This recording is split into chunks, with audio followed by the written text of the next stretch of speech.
असं आहे की आपल्याला आकडेच या ठिकाणी पाहायला मिळतात. पंजाबची स्थिती काय, इतर राज्यांची स्थिती काय आणि महाराष्ट्राची स्थिती काय आहे.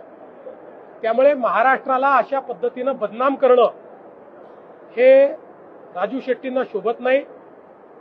अर्थात अंमली पदार्थ हा हे मोठं आव्हान आहे. केवळ महाराष्ट्रासमोर नाही, संपूर्ण देशासमोर आहे.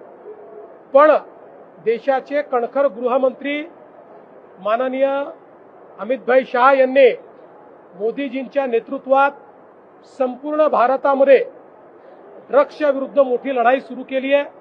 महाराष्ट्र त्यात अग्रणी आहे. काही काळ हा लढा आपल्याला द्यावा लागेल, पण मला विश्वास आहे की निश्चितपणे आपला विजय त्याच्यात होईल.